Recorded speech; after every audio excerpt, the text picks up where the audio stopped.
Hello student, आप सभी का स्वागत है हमारे यूट्यूब चैनल लर्निंग विद एटू पर। आज हम जो है उसी के आपने आगे लेक्चर पढ़ेंगे। ठीक है, लेक्चर नंबर होगा 4। पहले हमने काफ़ी कुछ पढ़ लिया है। ठीक है, तुम्हारी क्लास नहीं चली है। ठीक, वो टेक्निकल प्रॉब्लम कुछ हो गई थी। अब जो है क्लास तुम्हारी रेगुलर चलेगी। ठीक है, जो हमने पढ़ लिया था उसी का आगे हम अब स्टार्ट करने वाले हैं। ठीक है, हमने पीछे पढ़ा था पुष्प के बारे में। ठीक है, पुष्प के बारे में पढ़ा था, पुष्प के कुछ पार्ट्स थे, पुष्प के कुछ भाग थे, उन पुष्पों के भागों के बारे में पढ़ा था। फिर हमने 2 तरह के पुष्प होते हैं जो लैंगिक जनन करने के लिए ज़रूरी हैं। एक नर पुष्प होता है, एक मादा पुष्प होता है। ठीक है, तो हमने नर पुष्प के बारे में पढ़ लिया था। नर पुष्प को जो पार्ट्स होते हैं उसके उन्हें पुमंग या पुंकेसर भी कहा जाता है, वो भी हमने सब पढ़ लिया था। ठीक है, लघु बीजाणुधानी, एक्सरसाइज, ये सारी चीज़ें कंप्लीट कर ली थी। ठीक है, अब हम नया लेक्चर के साथ आए हैं। ठीक है, इसमें हम पढ़ेंगे आज नई चीज़। आज पढ़ेंगे हम मादा पुष्प के बारे में। ठीक है, मादा पुष्प जो पुष्प होता है, पुष्प के लैंगिक अंग का बहुत महत्वपूर्ण भाग होता है। ठीक है, और जो पुष्प होता है, फूल होता है, उनमें नर और मादा पुष्प दोनों एक फूल पर भी होते हैं और अलग अलग फूल पर भी होते हैं। इस बारे में हम पढ़ भी चुके थे। ठीक है, जो भी है फिलहाल हम पढ़ेंगे मादा पुष्प के बारे में। मादा पुष्प का जो भाग होता है, ठीक है, जिसे हम स्त्री केसर या हम जायांग कहते हैं, वो हमने शॉर्ट वीडियो में देखा था। ठीक है, प्रैक्टिकल भी किया था उसका, वही ये सारी चीज़ें इसमें आई हैं। जैसे सबसे पहला आता है मादा पुष्प, फीमेल फ्लावर, इसमें आएगा स्त्री केसर, इसी का नाम है स्त्री केसर। इसी को कहते हैं जायांग, पिस्टिल और जिनोसियम। ठीक है, जो नर पुष्प था, नर पुष्प में था, स्त्री केसर की जगह हम कह सकते हैं पुंकेसर और जायांग की जगह था पुमांग।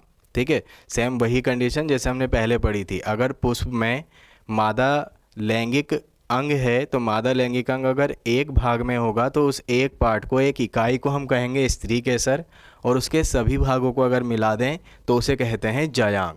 ठीक है, क्वेश्चन ये पूछा हुआ है कि पुष्प में, फूल में या पुष्पीय पौधों में स्त्री जनन अंग को या मादा जनन अंग को क्या कहते हैं, तो जायांग ऑप्शन हो सकता है या स्त्री केसर हो सकता है। ठीक है, दोनों ही ऑप्शन करेक्ट हैं।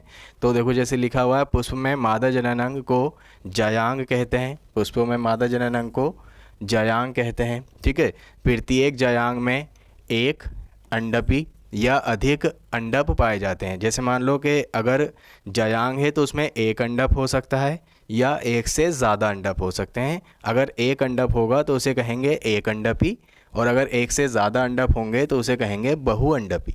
ठीक है, अंडप क्या होते हैं, इन्हीं को हम अभी पढ़ लेंगे सब चीज़ें। अब जैसे जायांग होता है तो जायांग के 3 भाग होते हैं। ठीक है, ऐसी अभी एक मैं क्वेश्चन पूछता हूँ तुम्हें, जैसे मानो पुमांग होता है। ठीक है, यानी जो फूल का नर पुष्प होता है, ठीक है, उसके कितने भाग होते हैं। ठीक है, तो उसके भी कितने भाग होते हैं, 3 ही भाग होते हैं। ठीक है, ऐसे ही स्त्री केसर जायांग होता है, इसके भी 3 भाग होते हैं। पहला होता है अंडाशय, ओवरी, एक होता है वर्तिका, स्टाइल, और होती है वर्तिकाग्र, स्टिग्मा। ठीक है, हम जैसे डायग्राम बनाएं, ये जो डायग्राम बने हुए हैं इन्हें भी समझ लेंगे। पहले एक डायग्राम बना लेते हैं आसान सा। ये डायग्राम पहले भी बना चुके हैं।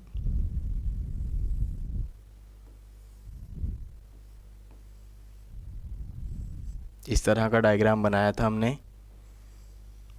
ठीक है, डायग्राम तो अच्छे से याद कर ही लेना, क्वेश्चंस आते हैं। तो जो इसका ऊपर वाला हिस्सा होता है इसे बोलते हैं हम वर्तिकाग्र। ठीक है, और इसका जो बीच वाला हिस्सा होता है ये कहलाता है वर्तिका, और ये नीचे फूला हुआ भाग कहलाता है अंडाशय।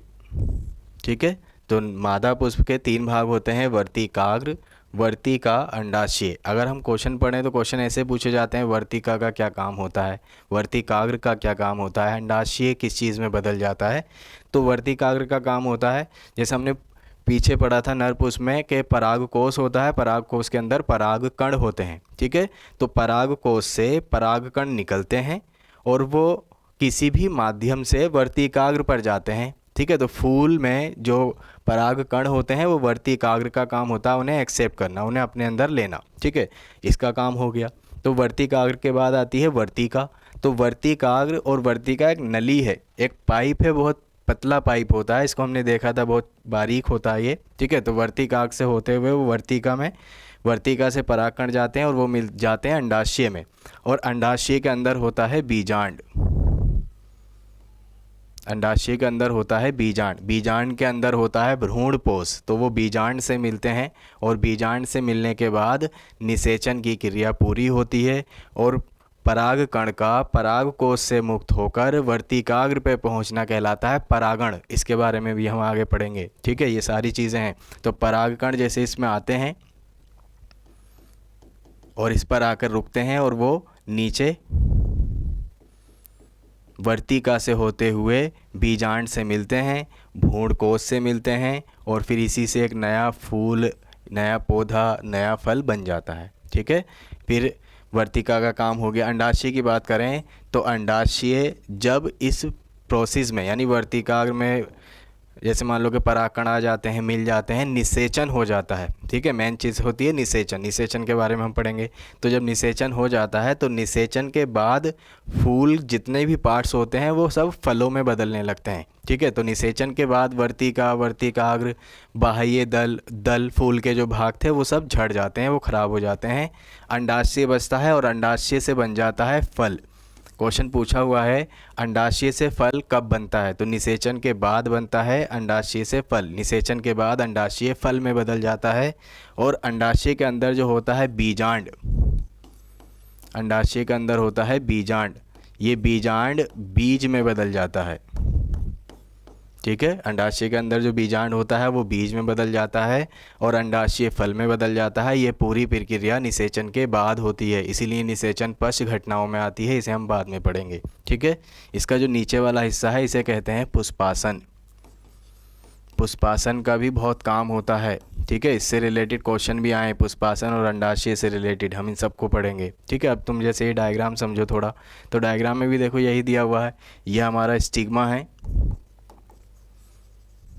स्टिग्मा यानी वर्तिकाग्र, यह हमारा स्टाइल है वर्तिका, यह हमारा ओवरी है अंडाशय, ओवरी के अंदर ओव्यूल है ना, बीजांड, और इसके अंदर गैमेटोफाइट सेल्स हैं, ठीक है, एम्ब्रायोसेक है, ये सारी चीज़ें इसमें होती हैं, ठीक है। भ्रूणकोश और गैमेटोफाइट सेल्स सब इसमें ये होती हैं, इन सबको हम आगे खोल कर भी पढ़ेंगे, ठीक है।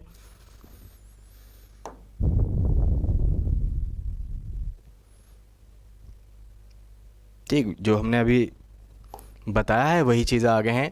जायांग का निचला फूला हुआ भाग, निकला नहीं होता है, निचला,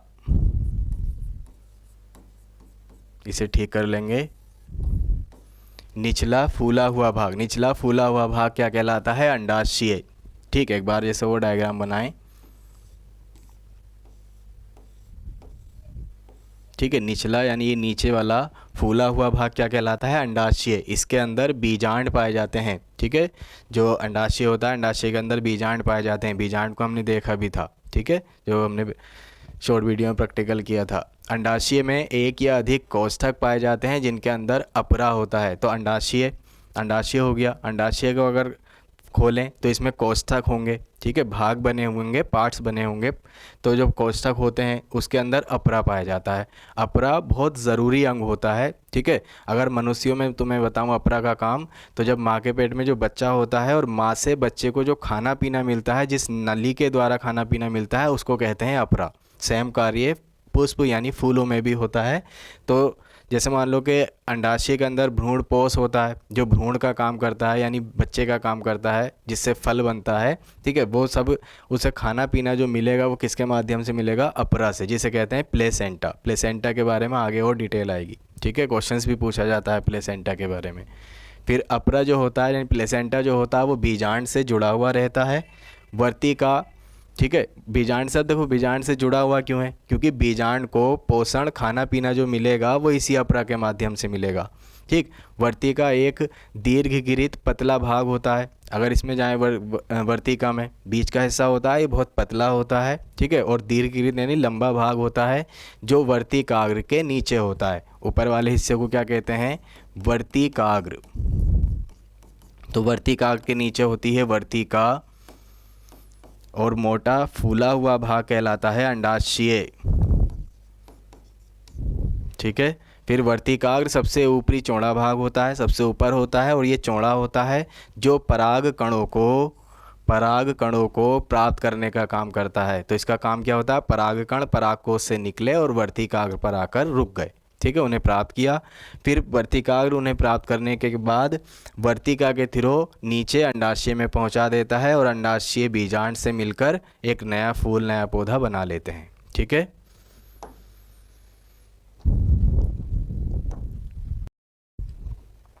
इसके बाद देखो आगे जाएं, जैसे हमने वो सारी चीज़ें पढ़ ली हैं। अंडाशय हो गया, अंडाशय के अंदर क्या पाया जाता है, अंडाशय के अंदर होते हैं बीजांड। ठीक है, तो बीजांड होता है, गुरु बीजाणुधानी भी इसे हम कहते हैं। ठीक, अगर हम बीच में जैसे अंडाशय को बनाएं, या पूरा एक डायग्राम और बना लें, थोड़ा जूम बड़ा करके,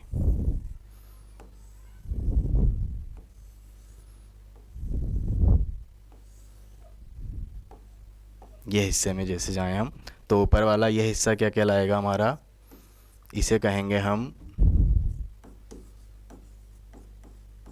वर्तिकाग्र। ये पतला सा हिस्सा कहलाता है वर्तिका, और ये फूला हुआ भाग कहलाता है अंडाशय। आप सभी के डायग्राम अच्छे से याद हो गया होगा, डायग्राम को याद भी कर लेना। एक एक नंबर के डायग्राम के क्वेश्चंस भी आते हैं, केवल डायग्राम बनाना होता है। ठीक है, तो ये जो बीच का अंडाशय है, इसके अंदर पाया जाता है, इसके अंदर पाया जाता है बीजांड। ठीक है, और बीजांड के अंदर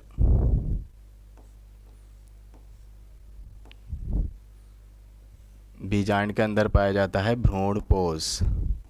इसमें अलग अलग सेल्स होती हैं, प्रतिमुखी सेल्स होती है, केंद्रीय सेल्स होती है, उनके बारे में सभी पढ़ेंगे हम। ये वाला हिस्सा है इसका बीजांड। ठीक है, और ये है भ्रूणपोष। ठीक है, इन सभी को हम अलग अलग पढ़ेंगे। तो समझ में आ गया है बीजांड कहाँ पाया जाता है, तो अंडाशय के अंदर होता है बीजांड, जो रहा ये। ठीक है, तो ये बीजांड, इसे हम गुरु बीजाणुधानी भी कहते हैं। बोर्ड की दृष्टि से बहुत ज़्यादा इंपॉर्टेंट क्वेश्चन है, बोर्ड में कई बार ही पूछा हुआ है, लॉन्ग क्वेश्चन पूछते हैं, डायग्राम बनवाते हैं। ठीक है, बहुत ज़रूरी है। ठीक, अब जैसे गुरु बीजाणुधानी कहते हैं, इसी की संरचना है जैसे बीजांड को ही गुरु बीजाणुधानी कहते हैं। तो इसका स्ट्रक्चर पढ़ेंगे हम, मेगा स्पोरेंजियम या ओव्यूल, गुरु बीजाणुधानी। पीछे हमने नर पुष्प पढ़ा था, ठीक, तो उसमें पढ़ा था लघु बीजाणुधानी। ठीक है, सभी को याद होगा लघु बीजाणुधानी, ये है गुरु बीजाणुधानी। क्वेश्चन से ऐसे भी पूछा जा सकता है, लघु बीजाणुधानी और गुरु बीजाणुधानी में अंतर क्या होता है। ठीक है, तो दोनों चीज़ों की डेफिनेशंस लिख देंगे। और दूसरी चीज़ ये, जितना भी यहाँ पर समझाया जा रहा है, इन्हें तुम अपनी कॉपी में नोट्स बनाकर लिखना। ठीक है, ये सब सारा लिखा हुआ है, या तुम्हें कुछ टाइम बाद PDF मिलने लगेगी टेलीग्राम चैनल पर। ठीक है, तो इन सभी के फ़िलहाल जो है अपनी हैंड राइटिंग में नोट्स बनाओ, नोट्स से अच्छे से याद करना, सब याद हो जाएगा बढ़िया। ठीक है, फिर इसके बाद गुरु बीजाणुधानी, बीजांड की संरचना है, बीजांड हमने देख ही लिया है। ठीक है,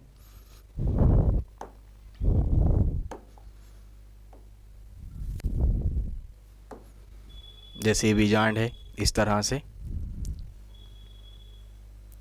जो हमने उस डायग्राम में बनाया है, परागकोश में, परागकण में, उसी को इन्होंने इस तरह से उल्टा करके दिखा दिया है।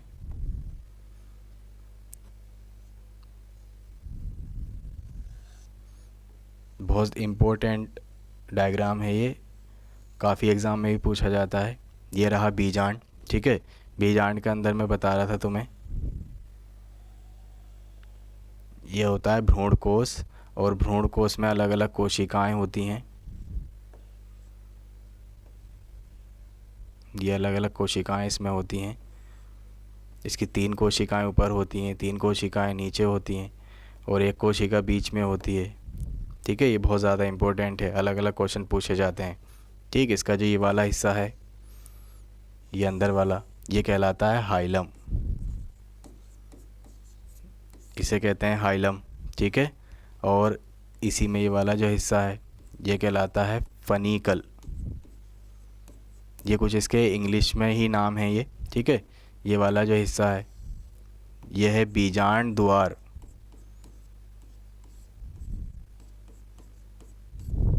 बीजांड द्वार।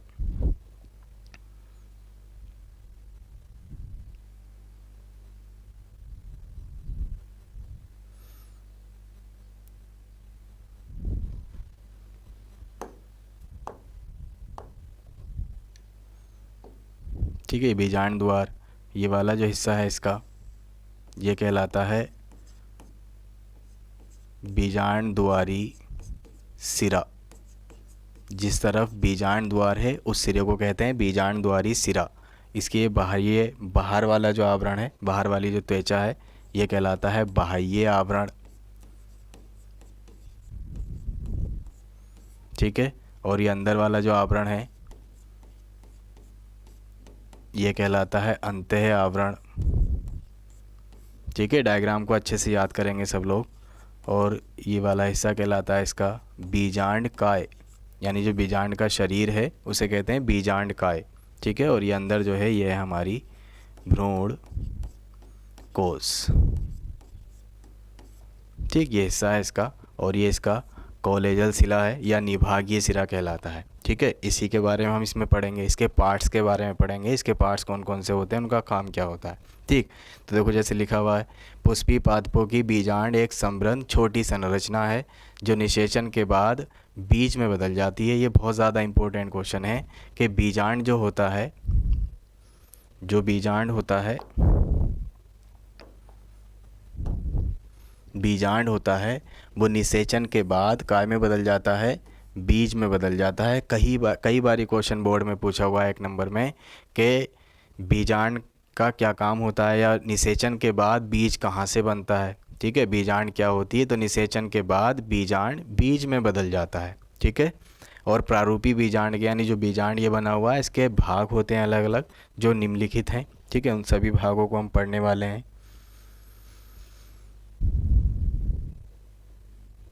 ठीक, पहला आता है बीजांड व्रंत। ठीक, हमने डायग्राम में भी देख लिया है बीजांड व्रंत कहाँ होता है, कौन सा होता है।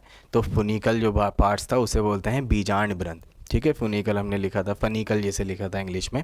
तो बीजांड एक छोटी सी संरचना होती है जो एक व्रंत यानी डंठल जैसी संरचना द्वारा अपरा से जुड़ी रहती है। अपरा के बारे में बता चुका हूँ कि जो अंडाशय में होता है, अंडाशय और अपरा के माध्यम से बीजांड से जुड़ता है। ठीक है। तो अपरा से जुड़ा रहता है, इसे बीजांड व्रंत कहते हैं। तो छोटी डंठल जैसी जो संरचना होगी बीजांड के अंदर, उसे वो अपरा से जुड़ी रहेगी और उसे कहेंगे बीजांड व्रंत, सबसे ऊपरी भाग। ठीक। बीजांड व्रंत जिस स्थान पर, ये सवाल बोर्ड में पूछा हुआ है, काफ़ी इम्पोर्टेंट है, ऑप्शन में पूछा था। ठीक। बीजांड व्रंत जिस स्थान पर बीजांड से जुड़ा रहता है उसे क्या कहते हैं, नाभिका या हाइलम कहते हैं। बीजांड व्रंत जहाँ पर जुड़ेगा उस हिस्से को क्या कहेंगे, नाभिका। ठीक, जैसे डायग्राम देखें अगर हम, समझ में आ जाएगा। ठीक हो, डायग्राम ही देख लो। जैसे मानो ये फनिकल है, ठीक है, इसे बीजांड व्रंत कहते हैं। और यही भाग अगर जैसे थोड़ा और आगे बढ़ाएं तो इसमें मान लो यहाँ आ गए। ठीक है। तो जैसे इसमें आ जाओ तो ये वाला जो हिस्सा है इसका, ये हिस्सा कहला रहा है हाइलम। ठीक है। और ये ऊपर वाला कहलाता है इसका अंडाशय। ठीक। तो अंडाशय और बीजांड को जोड़ने का जो काम है वो है हमारे अपरा का। तो ये वाला हिस्सा इसका, ये वाला कहलाएगा अपरा। ठीक है। और ये हिस्सा हो गया हमारा हाइलम। ठीक, जिसे बीजांड व्रंत कहते हैं। बीजांड व्रंत और अपरा के माध्यम से जहाँ पर जुड़ता है, यानी यहाँ पर जुड़ रहा है, तो ये वाला हिस्सा क्या कहलाएगा, ये हिस्सा कहलाएगा फनिकल। ठीक है। इससे हिस्से को कहेंगे फनिकल, हाइलम या नाभिका। ठीक है। ये हिस्सा है नाभिका। फिर इसके बाद आ जाओ अध्यावरण। अध्यावरण इसके अगला वाला भाग है जिसे इंटेग्यूमेंट बोलते हैं हम। तो बीजांड के बाह्य आवरण को अध्यावरण, बाहर वाला आवरण का किसी भी चीज़ का आवरण हो, जैसे मान लो कि हमने परागकण पढ़ा था, बाह्य चोल, तो उनका क्या काम था, सुरक्षा करना। मेन काम इसका भी वही है। तो बीजांड के बाह्य आवरण को अध्यावरण कहते हैं, जो बीजांड को सुरक्षा देता है। निषेचन के बाद अध्यावरण बीज चोल में बदल जाता है। ठीक है। जब निषेचन हो जाता है, बीजांड बीज में बन गया, तो बीज के ऊपर का जो खोल होता है उसे बोलते हैं बीज चोल, और वो काय से बनता है, अध्यावरण से बनता है। ठीक है। निषेचन के बाद ये घटना होती है। आवृत बीजी पौधों में 2 अध्यावरण होते हैं, लेकिन लीची, अरंडी में 3 अध्यावरण होते हैं। अध्यावरण हमने पढ़ लिए हैं, जैसे बाह्य आवरण, उसके मध्य आवरण। ठीक है। इसे कोड भी बोलते हैं। ठीक है। जैसे लिखा हुआ है शीट कोड होता है ये। ठीक है। जो बाह्य चोल होता है, अंत्य चोल होता है, मध्य चोल होता है।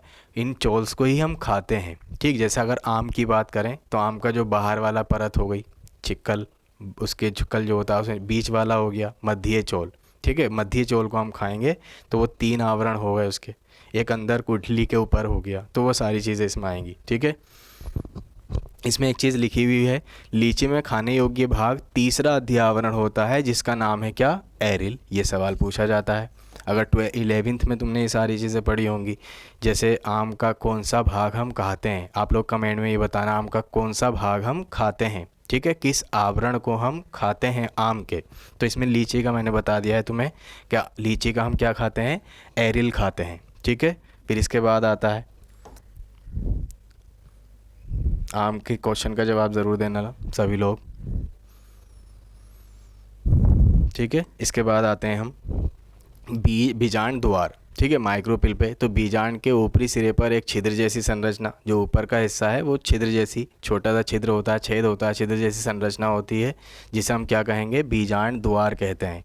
तो बीजांड द्वार किसे कहेंगे, जब बीजांड होता है उसके ऊपरी सिरे पर एक छोटी छिद्र जैसी संरचना होती है, जिसे हम क्या कहेंगे, बीजांड द्वार, यानी बीजांड का रास्ता मान लो। ठीक है, बीजांड द्वार कहते हैं।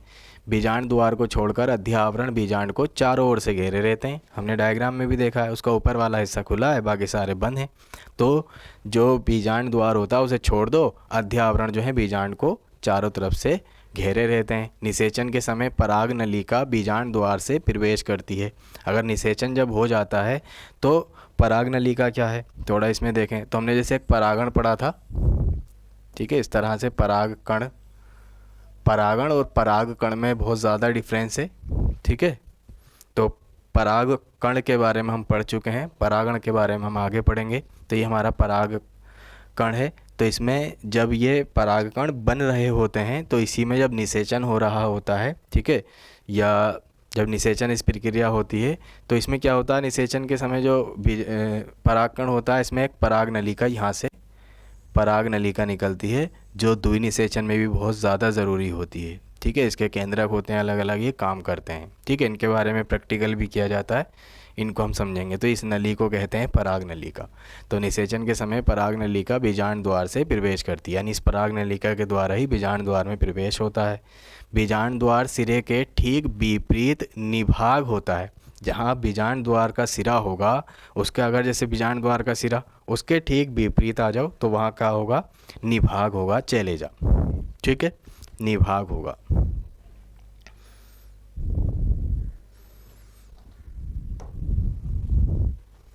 इसके बाद ठीक, इसका चौथा हिस्सा आता है बीजांड काय। बीजांड काय यानी यहाँ बीजांड का शरीर, काय बोलते हैं काया, शरीर, बॉडी। ठीक है, न्यूक्लियस। तो यह बीजांड की मृदुकी बोलते हैं मुलायम संरचना है, जो अध्यावरण के द्वारा घिरी रहती है। तो बीजांड काय काय से घिरी रहेगी, अध्यावरण से घिरी रहेगी। बीजांड काय का उपयोग प्राय पोषण के लिए किया जाता है। ये क्वेश्चन इंपॉर्टेंट है, ये क्वेश्चन पूछा जाता है। ठीक है, तो बीजांड काय का उपयोग किस लिए होता है, पोषण के लिए। पोषण यानी न्यूट्रिशन, खाने पीने के लिए किया जाता है। एक बीजपत्री पौधे, ये मैं कल नहीं पिछली क्लास में तुम्हें बता चुका था कि एक बीजपत्री पौधे जो होते हैं और द्विबीजपत्री पौधे भी होते हैं। तो एक बीजपत्री पौधे जो होते हैं यह एक पतली परत के रूप में बीज में पाया जाता है, जिसे पेरिस्पर्म कहते हैं। ठीक है, तो जो बीजांड काय होता है उसका काम काय में, पोषण में। एक बीजपत्री पौधे जो होंगे उसमें किस के रूप में काम होगा, इसका पेरिस्पर्म के रूप में इसका काम होगा। ठीक है, इसके बाद इसका पांचवा हिस्सा आता है बीजांड का भ्रूण कोश, एम्ब्रायो सेक। ठीक है, सेक बोलते हैं थैली को। तो जिस थैली में एम्ब्रायो भ्रूण पाया जाता है उसे बोलते हैं एम्ब्रायो सेक। यह बीजांड की मुख्य संरचना है, जो बीजांड काय के द्वारा घिरी रहती है। इसके बारे में हम बहुत आगे चर्चा करने वाले हैं, ये बहुत ज़्यादा इम्पोर्टेंट है। भ्रूण कोश पूरा होता है। ठीक है, सबसे ज़्यादा ज़रूरी इंपॉर्टेंट क्वेश्चन ऑप्शन में 1 नंबर में काफ़ी बार पूछे हुए हैं। ठीक है, कि भ्रूण कोश में केंद्रक और कोशिकाओं की संख्या कितनी कितनी होती है। ठीक है, आप लोग बताओ। तो भ्रूण कोश के बारे में हम पढ़ने वाले हैं। ये बीजांड की मुख्य संरचना है और बीजांड द्वार के द्वारा ये घिरी रहती है। ठीक है, यहाँ तक इसके हमने 5 पॉइंट्स पढ़ लिए हैं बीजांड के। तो बीजांड का डायग्राम और ये 5 पॉइंट, ये क्वेश्चंस इंपॉर्टेंट है, बहुत ज़्यादा इंपॉर्टेंट है। क्वेश्चंस आता है लॉन्ग 5 नंबर का। ठीक है, तो 5 नंबर का सवाल ये तुम्हें पूरा लिख के आना होगा, और इनसे छोटे छोटे सवाल भी बन जाते हैं जो मैंने तुम्हें बीच में बता दिए हैं।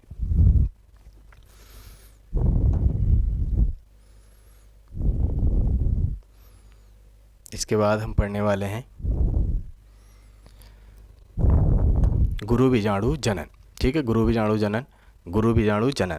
ठीक है, तो अभी पीछे हमने पढ़ा है गुरु बीजाणु धानी, तो उसी से नाम मिलता जुलता है। ठीक है, तो गुरु बीजाणु धानी के बनने की प्रक्रिया गुरु बीजाणु जनन। आसान है बिल्कुल। ठीक है, आसान से याद करोगे, मैच करके याद करोगे तो बिल्कुल परेशानी नहीं आएगी। ठीक है, और जितना अच्छा याद करोगे उतने अच्छे नंबर आएंगे। मैंने जैसे पहले भी बोला था, तुम्हारी तैयारी 100% की होगी। ठीक है, तो उस 100% में 90% लाना कोई भी बड़ी बात नहीं है। ठीक है, अच्छे से तैयारी करोगे तो सब बहुत बहुत आसान लगेगा। बस रोज़ाना पढ़ते रहो, पढ़ते रहो, बस पढ़ते रहो।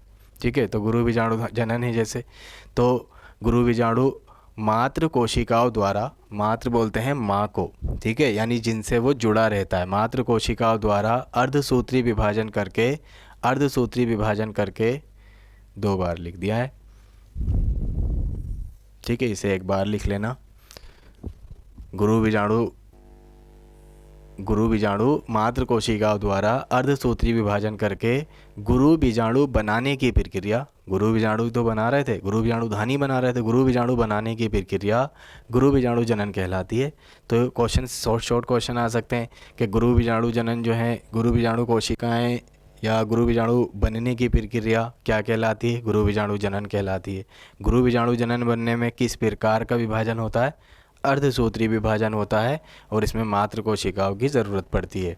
इसमें 4 गुरु बीजाणु बनते हैं। कितने गुरु बीजाणु बनेंगे? 4 गुरु बीजाणु बनेंगे, जिसमें से एक गुरु बीजाणु ही सक्रिय रहता है। एक गुरु बीजाणु जो बनेगा वो सक्रिय रहेगा, जो मादा युग्मकोद्भिद यानी भ्रूण कोश, मादा युग्मकोद्भिद भ्रूण कोश की प्रथम कोशिका होती है। शेष गुरु बीजाणु नष्ट हो जाते हैं। ठीक है, तो जैसे 4 बनेंगे, 4 में एक जो है भ्रूण कोश को बना लेगा, बाकी सारे नष्ट हो जाएंगे। तो इसके बाद हम पढ़ते हैं पॉइंट भ्रूण कोश। बहुत ज़्यादा इंपॉर्टेंट है क्वेश्चन ये भी बोर्ड के लिए। डायग्राम के क्वेश्चन ज़्यादातर जो हैं वो इसी चैप्टर से पूछे जाते हैं। ठीक है, तो ये भ्रूण कोश है। तो भ्रूण कोश में अगर देखें हम डायग्राम, ठीक है, ये डायग्राम तो मैं, चलो कोई नहीं, मैं बना दूंगा साफ करके।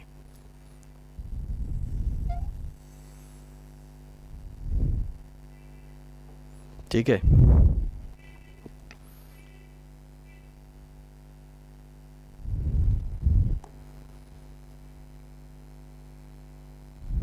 ठीक इस तरह से होता है। बीच में संरचना तुमने बनाई थी ये, इसमें कोशिकाएं होती हैं जो मैं तुमसे अभी पूछ रहा था। बताओ जल्दी कमेंट में कितनी कोशिकाएं, कितने केंद्रक होते हैं। बोर्ड में भी काफ़ी बार ये सवाल पूछा हुआ है।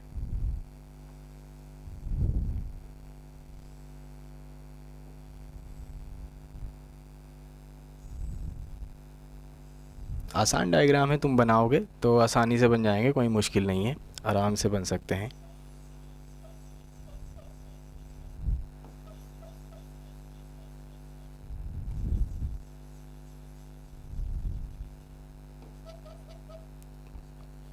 जल्दी जल्दी बताओ कितने केंद्रक, कितनी कोशिकाएं इसमें पाई जाती हैं।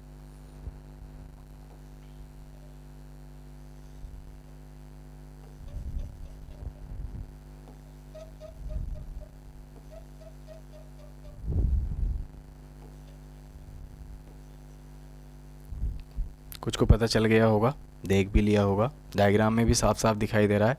देखो 3 कोशिकाएं इसके ऊपर हैं, 1 2 3। ये एक कोशिका है जो जुड़ी हुई है, एक कोशिका ये 3 और एक 4। 3 कोशिकाएं नीचे हैं, 4 और 3 7, तो 7 कोशिकाएं हो गई हैं। अब हम नॉर्मली क्या पढ़ते हैं, जैसे तुमने पीछे भी पढ़ा होगा, 11वीं में पढ़ा होगा, मैंने भी तुम्हें बताया था कि एक कोशिका में एक ही केंद्रक पाया जाता है। ठीक है, एक कोशिका में एक केंद्रक का पाया जाना कोशिका की पहचान है।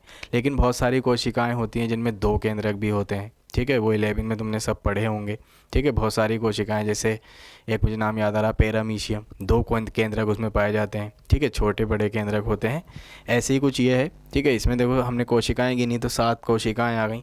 हम केंद्रक अगर गिने तो 3 कोशिकाएं ऊपर तो 3 केंद्रक, 3 कोशिकाएं नीचे हैं तो 3 केंद्रक। लेकिन अगर बीच की कोशिका में देखें तो एक तो कोशिका है और केंद्रक संख्या 2 है, तो इसमें केंद्रक होंगे 8। ये सबसे ज़्यादा इम्पोर्टेंट है। इसमें 7 कोशिकाएं होंगी, 7 कोशिकाएं ये क्वेश्चन पूछा जाता है, ऑप्शन में भी पूछा हुआ है। जब हम इसकी एक्सरसाइज करेंगे तो हमें समझ में आएगा। 7 कोशिकाएं 8 केंद्रक। क्वेश्चन पूछा जाता है एक भ्रूण कोश में कितनी कोशिकाएं और कितने केंद्रक होते हैं। तो एक भ्रूण कोश में 7 कोशिकाएं 8 केंद्रक होते हैं। ठीक, अब आते हैं इस पर हम। ये डायग्राम बन गया। इसकी जो ऊपर वाली ये कोशिकाएं हैं तीनों, ये कहलाई जाती हैं पितृवीय सांत। ठीक है, या पितृमुखी कोशिकाएं कह सकते हैं। बीच वाला होता है ध्रुवीय केंद्रक। बीच वाला होता है ध्रुवीय केंद्रक। ठीक है, और इसको कहते हैं केंद्रीय कोशिका। केंद्रक में है इसलिए केंद्रीय कोशिका। ठीक है, इन सभी की हम हेडिंग भी पढ़ने वाले हैं। ठीक है, बहुत अच्छा लगेगा। और इसमें जो ये कोशिकाएं हैं ये सब सहायक कोशिकाएं कहलाती हैं। जो ये वाला है ये अंड कहलाता है, ये पूरी अंड कोशिकाएं कहलाती हैं। और ये जो दोनों कोशिकाएं हैं ये कहलाती हैं सहाय।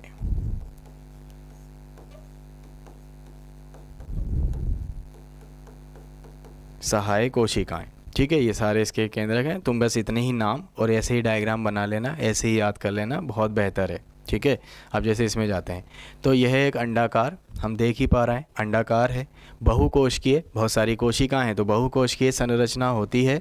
यह बीजांड काय में धंसी रहती है। हमने अभी पढ़ा था बीजांड, बीजांड में पढ़ा था बीजांड काय। बीजांड काय के अंदर रहती है ये भ्रूणकोश।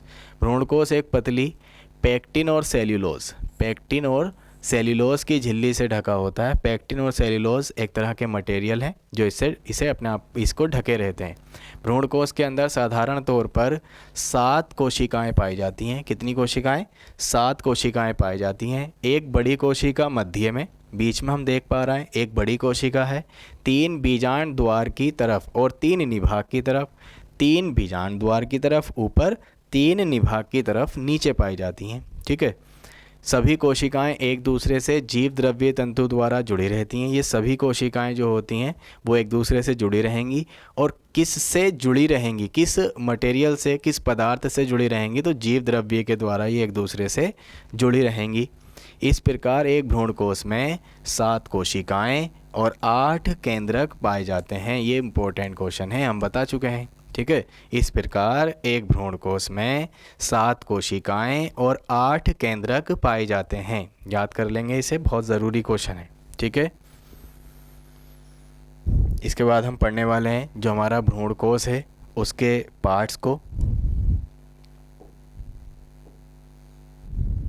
ठीक है, भ्रूणकोश के ये पार्ट्स हैं। भ्रूणकोश में निम्नलिखित कोशिकाएं पाई जाती हैं, हम पढ़ चुके हैं। अगर देखें तो एक बीच में, ठीक है, 3 निभाग की तरफ और 3 नीचे की तरफ। ठीक है, तो ये सारी कोशिकाएं हाइलम की तरफ पाई जाती हैं। तो इसमें जैसे पहला पढ़ते हैं हम अंड उपकरण। ठीक है, अगर अंड उपकरण में जैसे जाएं हम, ठीक है, तो अंड उपकरण यानी एक एपार्टस। तो यह भ्रूणकोश में बीजांड द्वार की तरफ पाए जाने वाला 3 कोशिकाओं का समूह है। इसके मध्य में एक अंड कोशिका और पार्श्व में 2 सहायक कोशिकाएं पाई जाती हैं। ठीक है, जैसा अभी मैं एक डायग्राम इसी तरह का बना देता हूँ।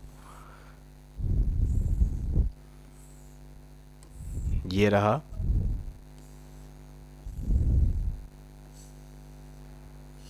ये रहा,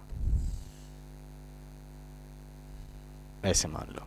ठीक है, इसके ये केंद्रक।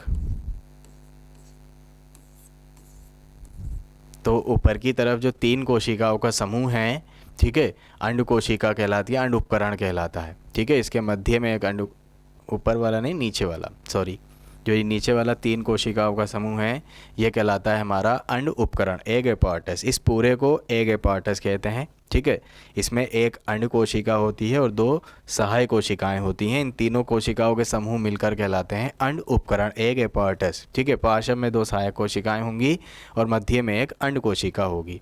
अंड कोशिका सहायक कोशिकाओं से बड़ी होती है। जो ये वाली अंड कोशिका है ये इन कोशिकाओं से थोड़ी बड़ी होती है। यह मादा युग्मक होता है। ठीक है, अब मादा युग्मक के बारे में जाएं तो नर युग्मक और मादा युग्मक, नर में नर युग्मक बनते हैं, मादा में मादा युग्मक बनते हैं। तो अब बात समझ में आ गई होगी मादा युग्मक कहाँ पर बन रहे हैं। ठीक है, तो अंड कोशिका में। तो इन कोशिकाओं के निम्न कार्य हैं। अगर केवल इन तीनों के बात करें हम, तो बीजांडकाय से पोषक पदार्थों का अवशोषण करना, बीजांडकाय से पोषक पदार्थ लेंगी, ठीक है, उसमें पढ़ा था हमने कि पोषक का काम करते हैं, पोषक पदार्थों का अवशोषण करना, और पराग नली को आकर्षित करने वाले रसायनों का स्राव करना, यानी पराग नली जिससे आकर्षित हो सके ऐसे केमिकल को निकालना। ठीक है, इसके बाद आते हैं पित्तीय व्यासांत, यानी जो ऊपर वाली हैं, या पित्तीमुखी कोशिकाएं। ऊपर वाली 3 कोशिकाओं का समूह कहलाता है पित्तीय व्यासांत या पित्तीमुखी कोशिकाएं। ठीक है, नीचे वाली 3 कोशिकाओं का समूह कहलाता है अंड उपकरण।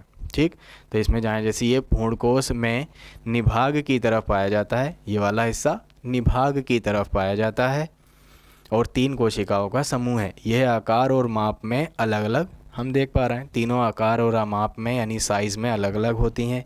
इन कोशिकाओं के अंदर बहुत से एंजाइम, लिपिड एवं प्रोटीन पाए जाते हैं। ठीक है, क्वेश्चन ये पूछा जाता है भ्रूणकोश की किन कोशिकाओं में एंजाइम, लिपिड्स, प्रोटीन पाए जाते हैं? तो भ्रूणकोश की पित्तीय व्यासांत या पित्तीमुखी कोशिकाओं के समूह में एंजाइम, लिपिड और प्रोटीन पाए जाते हैं।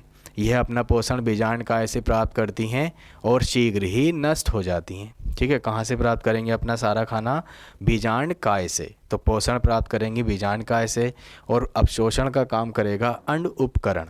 ठीक है, इसके बाद इसके बीच वाली जो तीसरी कोशिका है,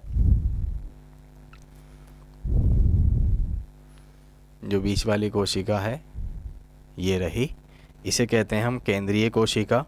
ठीक है, तो केंद्रीय कोशिका, सेंट्रल सेल, यह भ्रूणकोश की सबसे बड़ी कोशिका है। तो बीच वाली कोशिका जो होती है वो भ्रूणकोश की सबसे बड़ी कोशिका होती है। ठीक है, और अगर हम देख क्या पा रहे हैं, जो भ्रूणकोश के द्वारा घिरी रहती है, इसमें 2 ध्रुवीय केंद्रक संघरित भोज्य पदार्थ पाया जाता है। कितने ध्रुवीय केंद्रक? 2 ध्रुवीय केंद्रक। तो जैसे बताया था, एक तो कोशिका बीच में और 2 ध्रुवीय केंद्रक। इसी वजह से केंद्रकों की संख्या ज़्यादा हो जाती है, एक ज़्यादा हो जाती है। ठीक है, दोनों ध्रुवीय केंद्रक एक दूसरे से मिलकर द्वितीयक केंद्रक बनाते हैं जो द्विगुणित होते हैं। ठीक है, बात समझ में आ गई है? द्विगुणित होते हैं, द्वितीयक केंद्रक बनाएंगे और द्विगुणित होंगे। ठीक, द्विगुणित केंद्रक निषेचन के बाद प्राथमिक भ्रूणपोष प्राइमरी एंडोस्पर्म कोशिका बना लेते हैं। प्राइमरी एंडोस्पर्म कोशिका यानी सेल, PEC बनाते हैं। ठीक है, तो क्वेश्चन पूछा जाता है कि द्वितीयक केंद्रक, तो द्वितीयक केंद्रक बात समझ में आ गई है। ठीक है, द्वितीयक केंद्रक बनाएंगे और द्वितीयक केंद्रक जो होगा वो क्या होगा? द्विगुणित होगा।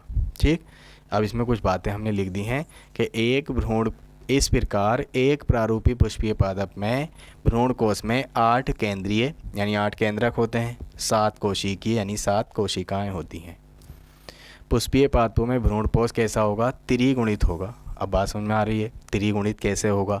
तो हमने ऊपर क्या पढ़ा है कि जो 2 ध्रुवीय केंद्रक होंगे वो द्वितीयक केंद्रक बनाएंगे, इसी वजह से वो द्विगुणित हो गया। ठीक है, और उनकी जो कोशिकाएं पित्तीय व्यासांत कोशिकाएं हैं, अंड उपकरण वाली कोशिकाएं हैं, उनसे एक गुणित वो बनेगा। तो एक गुणित वो और द्विगुणित ये, तो कितना हो गया? त्रिगुणित। ठीक है, त्रिगुणित हो गया, 3n हो गया। ठीक है, एक गुणित को हम n से दर्शाते हैं, द्विगुणित को 2n से, त्रिगुणित को 3n से दर्शाते हैं। ठीक है, 11th में तुमने बहुत अच्छे से पढ़ी होंगी सारी चीज़ें, बाकी और मैं तुम्हें आगे भी समझा दूंगा। तो ये याद रखेंगे, भ्रूणपोष कैसा होता है?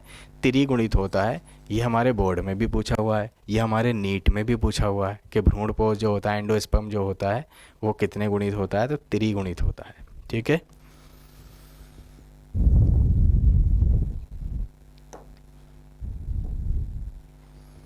ठीक, इसके बाद ये हमारा जो टॉपिक था ये पूरा हो गया है। इसके बाद इसकी आती है एक्सरसाइज। इस एक्सरसाइज में हम एक्सरसाइज पढ़ने से पहले थोड़ी सी बात समझ लेते हैं हमने क्या क्या पढ़ा है। तो हमने इसमें पढ़ा है मादा पुष्प। मादा पुष्प के हमने पढ़े हैं 3 भाग। ठीक है, 3 भाग पढ़ लिए, वर्तिकाग्र, वर्तिका, अंडाशय। अंडाशय को अगर हमने खोलकर देखा तो अंडाशय के अंदर हमें मिला बीजांड। ठीक है, तो अगर बीजांड को देखें तो बीजांड की हमने पूरी संरचना पढ़ ली, पूरा हमने उसको देख लिया, बाहर से कैसा होता है, अंदर से कैसा होता है। ठीक है, उसमें क्या क्या संरचनाएं होती हैं, उसका क्या क्या काम होता है। ठीक है। बीजांड को हमने और खोला तो बीजांड के अंदर हमें मिली भ्रूण कोश। भ्रूण कोश को हमने ठीक से कर लिया है, भ्रूण कोश के पार्ट्स पढ़ लिए हैं, भ्रूण कोश की संरचना भी पढ़ ली है। ठीक है। भ्रूण कोश में सबसे ज़रूरी क्वेश्चन है कि उसमें कोशिकाएं और केंद्रकों की संख्या अलग अलग होती है। उसमें 7 कोशिकाएं और 8 केंद्रक पाए जाते हैं और वो त्रिगुणित संरचना है। ठीक है, ये सारी चीज़ें हमने पढ़ ली हैं और ये बोर्ड की दृष्टि से बहुत ज़्यादा इंपॉर्टेंट क्वेश्चन है और ये ज़्यादातर लॉन्ग क्वेश्चंस में आते हैं। ठीक है, सभी लोग अच्छे से अगर तुम इसको तैयार कर लो, जैसे मैं अभी बता चुका, नोट्स ज़रूर बनाना। ठीक है, नोट्स ज़रूर बनाने हैं। इसके बाद आते हैं हम अपनी एक्सरसाइज पे। ठीक, तो सबसे पहला क्वेश्चन लिखा हुआ है, देखो, अगर जैसे मैंने पहले भी लिखा था वैसे अभी ये सारे सवाल हमने अगर देखे हैं तो ये सब किसी ना किसी एग्ज़ाम में पूछे हुए हैं। ठीक है, जैसे अगर नीट में देखें तो ये नीट में पूछे हुए हैं, बाकी ये सब यूपी में, नीट में ये काफ़ी बार ये उल्टा हो गया है। नीट में देखो ये सही बार, ठीक है, नीट में देखें तो नीट में ये 2001 में, 2 में, 6 में, 8 में, 14 में कई बार ही पूछा हुआ है। यूपी बोर्ड में 2022 में आया हुआ है। बाकी सभी यूपी में पूछे हुए हैं। ठीक है, जो नीट में है उनका आगे मैंने नीट लिख दिया है। ठीक है, इन्हें अच्छे से तैयार करेंगे। जैसे हमने सबसे पहले जो इंट्रोडक्शन हुआ था उसमें समझाया भी था कि नीट का जो सिलेबस होता है वो हमारे सिलेबस से काफ़ी मैच करता है। 50% बायोलॉजी आती है। ठीक है, और उस बायोलॉजी में देखें तो मैंने तुमसे तब भी वादा किया था, ठीक है, अब भी मैं तुम्हें बता रहा हूँ कि 60% तुम्हें नीट के सवाल यहीं बोर्ड पर दूंगा। ठीक है, सब कुछ तुम्हारा ठीक होगा, बस शर्त है कि तुम अच्छे से याद करते रहो, अपने नोट्स बनाते रहो। ये नोट्स तुम्हारे गोल्डन पॉइंट बनेंगे। ठीक है, बहुत अच्छे काम करेंगे। तो हम जैसे आए, पहला क्वेश्चन है, परिपक्व पॉलीगोनम प्रकार के भ्रूणकोश में पाए जाते हैं। ठीक, जो अभी हमने पढ़ा भ्रूणकोश में कितने पाए जाते हैं, कोशिकाएं कितने होते हैं, केंद्रक कितने होते हैं, मैंने बताया ज़रूरी सवाल है। ठीक है, नीट में और यूपी बोर्ड में दोनों में ही पूछा हुआ है। तो इसमें हमने पढ़ी थी कि इसमें 7 कोशिकाएं होती हैं और बीच वाली कोशिका में एक केंद्रक ज़्यादा होता है तो 8 केंद्रक होते हैं। तो देख लो ऐसा ऑप्शन कौन सा है, तो 7 कोशिकाएं 8 केंद्रक, ऑप्शन नंबर ए वाला बिल्कुल करेक्ट हो गया। ठीक है, दूसरे ऑप्शन देखें तो वो गलत हैं। ठीक, फिर आगे जाएँ, एंजियोस्पर्म, मैं तुम्हें बता चुका हूँ पुष्पीय पादप। ठीक, एक कहलाते हैं जिम्नोस्पर्म। ठीक है, वो पुष्पीय नहीं होते हैं, वो अनावृत बीजी पौधे होते हैं। ठीक है, उनमें हम शुरू में बता चुके हैं। तो एंजियोस्पर्म यानी पुष्पीय पौधों में भ्रूणपोष बताना कैसा होता है, तो भ्रूणपोष कैसा होता है, त्रिगुणित होता है। इसकी जो केंद्रीय कोशिका होती है वो द्विगुणित केंद्रक बनाकर द्विगुणित हो जाती है, बाकी दूसरी कोशिकाएं एक गुणित होकर त्रिगुणित कोशिकाएं यानी त्रिगुणित हो जाती हैं, इसलिए ये त्रिगुणित होता है। आगे जाएं, प्रतिमुखी कोशिकाएं वे होती हैं जो उपस्थित होती हैं। प्रतिमुखी कोशिकाएं हमने पढ़ी, प्रतिमुखी यानी प्रति व्यासांत, ऊपर वाली 3 कोशिकाओं का समूह। जैसे अगर डायग्राम इस तरह से एक छोटा डायग्राम बना ही लें तो इसकी जो ऊपर वाली ये तीनों कोशिकाएं हैं इनका नाम है प्रतिमुखी कोशिकाएं और ये उपस्थित हैं। वो ये उपस्थित हमें बतानी है वो किस टाइप यानी किस तरफ उपस्थित हैं, निभागी छोर पर उपस्थित हैं, और अंड द्वार छोर पर उपस्थित हैं या मध्य में उपस्थित हैं। तो मध्य में तो नहीं है, ये कहाँ पर हैं, निभागी छोर पर उपस्थित हैं, यानी बीजांड में जिस तरफ निभाग होता है उस तरफ पाई जाती हैं प्रतिमुखी कोशिकाओं का समूह। ठीक है, इसके बाद आगे जाएं, निभाग पाया जाता है तो निभाग बताना है हमें कहाँ पाया जाता है, तो परागकण में, परागकण में तो नहीं पढ़ा था हमने, पीछे पढ़ा है। बीजांड में, भ्रूणपोष में, भ्रूणपोष हमने ये पढ़ा। ठीक है, तो क्या भ्रूणपोष में तुमने कहीं निभाग देखा, नहीं देखा, हमने कहाँ पढ़ा था, बीजांड में, तो निभाग पाया जाता है बीजांड में। ठीक है, आगे जाएं, बीजांड ग्रंथ जिस स्थान पर बीजांड से जुड़ा रहता है उसे कहते हैं। ठीक है, तो बीजांड ग्रंथ बीजांड से जिस स्थान पर जुड़ता है वो कहलाता है, अगर बनाएं डायग्राम, डायग्राम में देखते हैं, देखो मुझे लग रहा है पीछे होगा, 1 मिनट,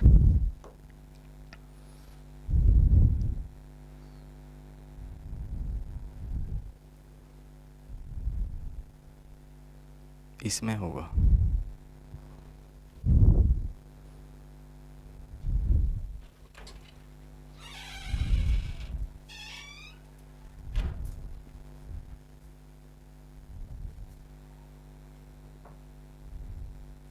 इसमें भी नहीं है।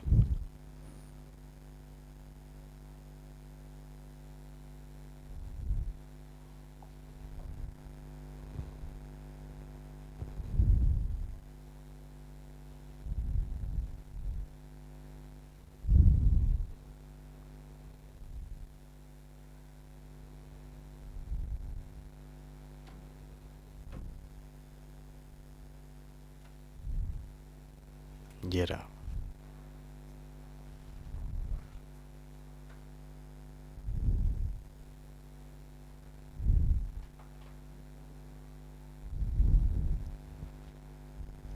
ठीक है, ये रहा।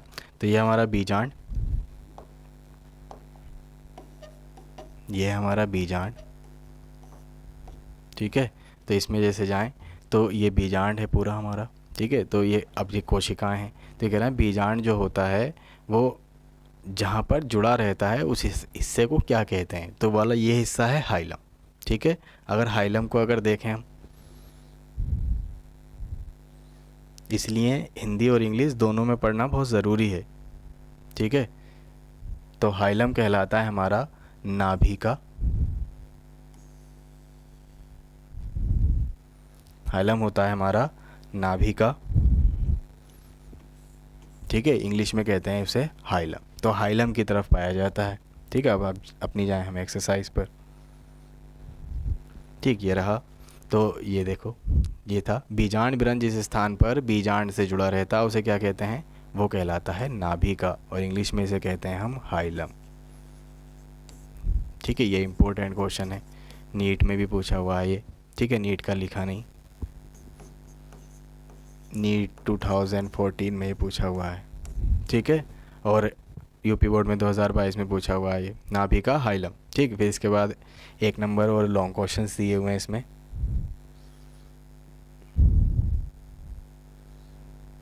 ऑप्शंस के बाद ये रहे। पहला क्वेश्चन है, भ्रूणपोष का विकास आवृत बीजी पौधों में किस प्रक्रिया के फलस्वरूप होता है, तो भ्रूणपोष का विकास होता है, ठीक है, आवृत बीजी पौधों में ही होता है, तो उस प्रक्रिया को क्या कहते हैं, जिस प्रक्रिया की वजह से भ्रूणपोष बनता है, तो भ्रूणोद्भव एम्ब्रायोजेनेसिस कहते हैं। ठीक है, उस प्रक्रिया को क्या कहेंगे हम, भ्रूणोद्भव, भ्रूणोद्भव, इंग्लिश में कहा जाता है इसे एम्ब्रायोजेनेसिस। ठीक है, इसके बाद नेक्स्ट क्वेश्चन है, एक पुष्प में निषेचन के पश्चात होने वाले परिवर्तनों का उल्लेख कीजिए। पुष्प में निषेचन के बाद की घटनाएं बतानी है, तो पुष्प की में निषेचन के बाद की घटनाएं हमने अभी तो एक ही घटना पढ़ी है। ठीक है, 2 घटनाएं पढ़ी हैं। एक घटना होती है कि जो बीजांड होता है वो बीज में परिवर्तित हो जाता है, बीज में बदल जाता है।